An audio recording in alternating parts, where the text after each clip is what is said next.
My husband and I had been married for about 5 years when we decided to start a family, and we knew that it was just going to be very simple and we were just going to be able to flip a switch and everything was going to work out, but there was a different plan in place, unfortunately. The pregnancy was going along so smoothly. We had the baby's room ready from about month 3. I had my bags packed from month 4. I had a specific list of everything that we needed and finalized right down to the very last detail. We were so excited by the time we'd made it to week 36 because our doctor said, there's no turning back now. If something happens or something were to go wrong or you to go into labor, we're going to have the baby and the chances of survival are very, very good. So you kind of reach that point of no return is what he called it. And so we were so excited to finally be at that point on the 36th week. After my visit to my OBGYN on Wednesday, I had expressed to him that I was just having difficulty breathing, that it just seemed hard to take a deep breath. And the doctor said to me he thought it was probably allergies or the baby was just getting bigger, which was pretty common. Being my first pregnancy, I didn't know the difference, so I said okay and took him for face value. Went home, and that weekend, on Saturday night, I started having a great deal of difficulty breathing. I actually got up and just took a hot shower, thinking that if I were congested that might relieve some of the pressure in my chest, and it did help for a little while. Went through Sunday as a pretty normal day, with no issues or complications, and by Sunday night I decided I'd just soon sleep in the recliner for 2 reasons. It was I was having difficulty breathing when I was laying down, and it was also more comfortable because I was getting so big to just sleep in a chair. And my husband offered to sleep downstairs with me, and I laughed and told him no, at least one of us should get some rest tonight. But he did keep his cell phone next to the bed, and I promised if I had any problems at all, I would call him. So I went down to our basement where it was cooler, and we actually had a reclining chase lounge, so I climbed in there. Never actually went to sleep. By about midnight, I was gasping for breath. I just could not take a deep breath, and it was coming in very short spurts. I was having to lean on my knees. I know now that they call that tripod breathing, to try and catch my breath. So I called my husband up in our bedroom, and he, of course, immediately came downstairs and said, "What do you think's going on?" And I said, "I'm not really sure. I just know that something's not right. We should probably go to the hospital." So he backed the car out to warm it up because it was January. It was very cold out. We got our bag. We secured our dogs. I gave him all the instructions. He helped me get dressed, and we were ready to go. He then asked me if maybe he should call 911 because he felt like my coloring was getting a little gray and I was starting to really breathe harder. And at first I said no, but within a few minutes I took him up on his offer because I could tell that things were really getting worse. So they arrived, started taking down all my information, immediately put me on oxygen. I was still having a great deal of difficulty breathing, and they expressed to me that they were going to take me immediately to Barnes-Jewish St. Peter's.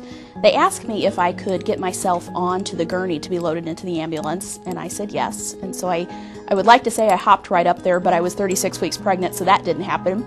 But I climbed up onto the gurney, and they strapped me in and they loaded me into the ambulance.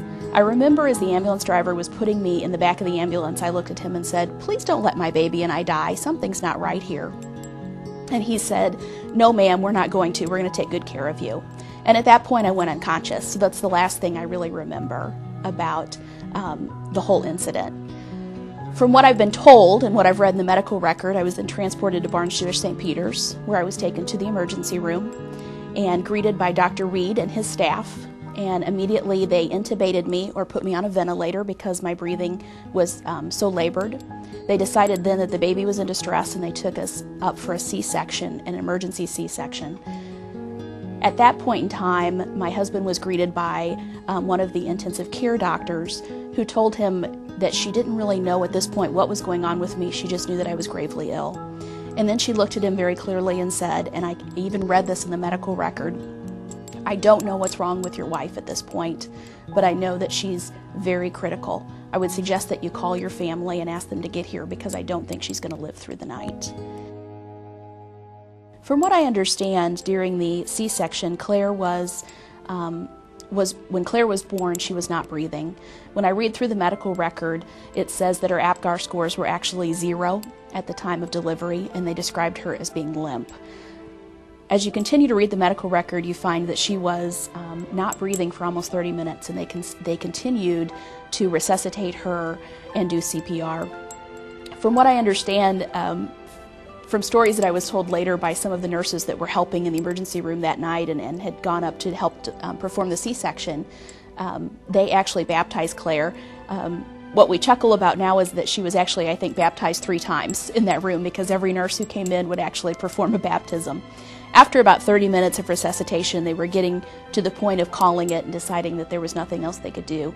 She was baptized one last time, and from what I read in the medical record, she took a breath, and her APGAR scores then began to improve. And she was intubated, and at that point the Children's Hospital transport team had arrived to take her down to Children's.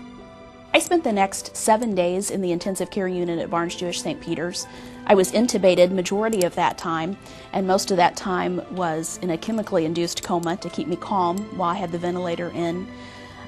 Upon my health improving, they were able to extubate me. They had diagnosed me with peripartum cardiomyopathy. 1 in 15,000 women actually get peripartum cardiomyopathy. I've never won anything in my life, but I won that week. I also had pneumonia, my lung had collapsed, I developed a thyroid condition. So I'd gone from being completely healthy to having all of these things that were brought on by the pregnancy. So they were very concerned about sharing any information with me about Claire or her health that would upset me, because they still were not sure how strong my heart was, and they knew that I had been in complete heart failure. So once I was what they felt like was well enough and strong enough to hear the news, my husband and my father came into the room and sat down with me, and they said, Claire is not doing very well. They've had to move the IV several times. The IV is now in her head, and if that vein does not hold or it collapses, they're going to have to put her on a ventilator, and we're not sure we'll ever be able to get her off of the ventilator. So they asked me to make a decision. If in the event that they had to intubate her overnight or in the next few days, what would I choose to do? So I said to my husband, I'm sorry, I can't make that decision. I can't tell you what I would do because I've not met her. I've not had a chance to see her. And so they had a conversation, unbeknownst to me, with the intensive care physician at the time, and expressed to him how severe my daughter's condition had become. And they requested that I be moved to Barnes-Jewish Hospital, knowing that I could go through the corridor at Barnes-Jewish Hospital to St. Louis Children's in a wheelchair and actually get to meet my daughter. I was able to be taken off the ventilator. My heart function was coming back up.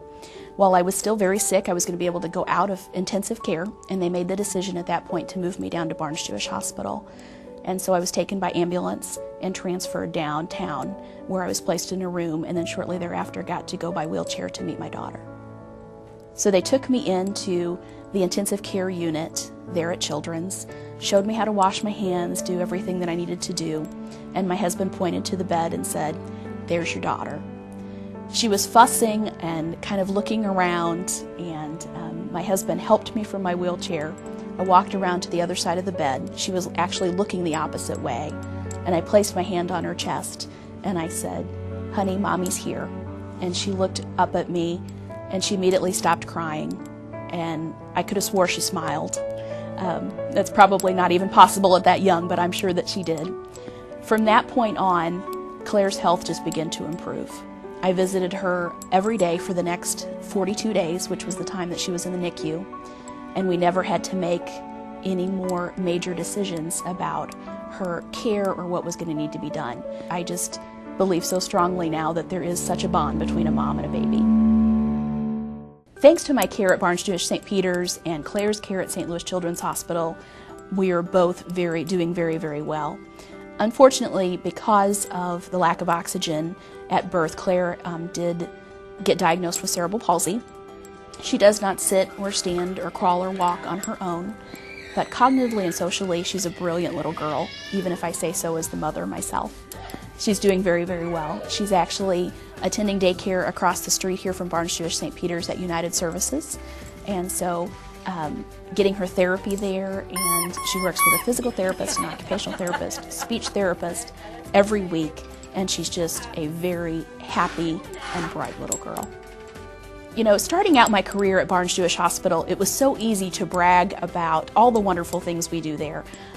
You see them on TV, you see them on the news, we see specials. They just recently did a huge special about care of infants and children at St. Louis Children's Hospital. We know that they do wonderful things, and they're nationally ranked.